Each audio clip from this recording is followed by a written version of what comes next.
दारूचे फुगे विकणाऱ्यांच्या बैलाला अरे विषारू दारूचे रोडच्या कच्च्या रोड नाती असं सांगा तुम्ही चुकीचं सांगताय त्यामुळे प्रॉब्लेम आहे. तुमच्या हातात दंड आहे का?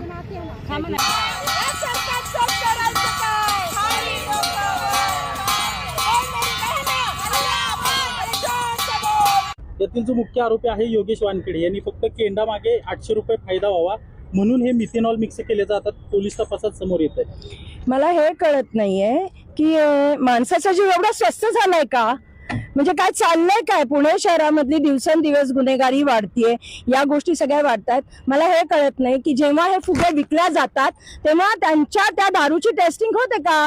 जे आपले विभागाची लोक आहेत, पोलिसांची असतील किंवा या सगळ्या दारूवर जे दृष्टी ठेवून बसलेली लोक आहेत ते बघत नाहीत का की काय चाललंय? दारू गुत्त्यांवर हे 10 आणि 20 रुपयाला मिळणारी गोष्ट आहे. गरीब माणूस मोठी महागी दारू परवडत नाही म्हणून हे फुगे घेतं. या फुग्याच्या फक्त 20-25 रुपये प्रत्येकी त्यांना फायद्यासाठी त्यांनी त्याच्यामध्ये मिथेनॉल मिळवलं आणि एवढ्या लोकांना मी तर म्हणते ही खोटी आहे. जे काउंट सांगतायत 15 खोटा काउंट आहे.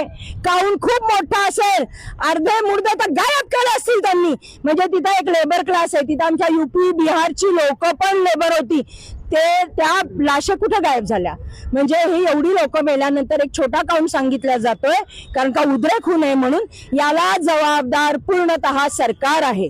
मी हे म्हणत नाही कारण का पोलीस कुठपर्यंत पोहोचले मला माहिती नाहीये, पण शासन करतंय काय? शासन दरबारी आम्ही कुणाकडे बघायचं की आज आमचे जे गरीब आहेत, जिथं जास्त घनदाट लोकसंख्या आहे, जिथं झोपडपट्ट्या आहेत, जिथं गरीब वस्ती आहे, तिथं हे फुगे रोज संध्याकाळी 5 वाजता स्कूटरवर डब्याच्या डब्या घेऊन वस्तीत वाटलं जातात. त्याला जबाबदार कोण आहे? तसंच MDचं पण आहे, ड्रग्सचं पण आहे. पण हे जे आहे की ज्यांनी पिल्या मेलंय, म्हणजे विष विकतात आणि आपण बघतोय केवढं निगरगट्ट सरकार आहे. आणि मी देवाबाला विचारू इच्छिते काय चाललंय काय? कोयता गँग, सगळ्या गोष्टी, ड्रग्ज माफिया आणि आता तर याचे माफिया झाले.